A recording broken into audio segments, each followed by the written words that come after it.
السلام عليكم ورحمة الله وبركاته. النهاردة الزمالك يعيد فتح كلية الهندسة بقيادة الأباتشي، واللي يقول لك شيكا انتهى قول له ده عندها. النهاردة بقول لي شيكا يا شيكا إمات العود العتر يعود، إمات العود العتر يعود. النهاردة الزمالك يا جماعة لعب مباراة ولا أحلى ولا أروع. الزمالك بيهديها لمجلس الإدارة الجديد بقيادة حسين لبيب. أيوة كده عايزين نحس بطعم الحرية. هو ده الزمالك اللي احنا متعودين عليه، هو ده الزمالك اللي احنا نفسنا نشوفه. النهاردة الزمالك بيلعب مباراة عالمية.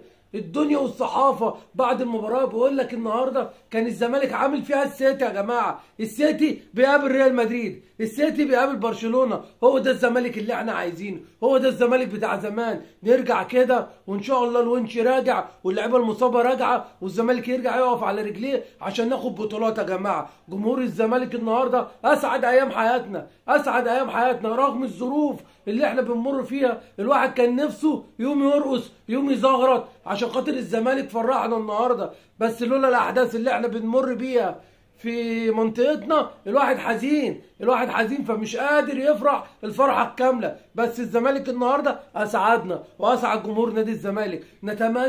نتمنى من الاباتشي اللي يقود الفريق. النهارده شيكا يا جماعه صغر 20 سنه، والله انت يا شيكا صغرت 20 سنه. احنا عايزين الزمالك دايما في تقدم، عايزين بقياده المجلس الجديد بقياده حسين لبيب يشوف لنا الصفقات، نرفع الكده على نادي الزمالك. نادي الزمالك يتحرك. ادينا شايفين الاهلي عامل صفقات عامله ازاي. شوف الاهلي بيلعب فين دلوقتي، الاهلي بيلعب في اكبر بطوله في افريقيا، بطوله الثمانيه الكبار. كان لازم الزمالك يكون فيهم، كان لازم الزمالك يكون فيهم، بس قدر الله ما شاء فعل. النهارده الزمالك فرحنا. احنا النهارده والله الواحد لو طايل اللي هو يرقص من الفرحه على اداء والرجوله واللعب الكره الجميل والفن والهندسه اللي الزمالك عملها النهارده. كنا رقصنا لولا اللي بيحصل لاخواتنا في فلسطين. عشان كده الواحد مش عارف يفرح الفرحه الكامله. بس الحمد لله، الحمد لله على المكسب النهارده، والحمد لله على الاداء، واللي جاي احسن باذن الله. نتمنى كده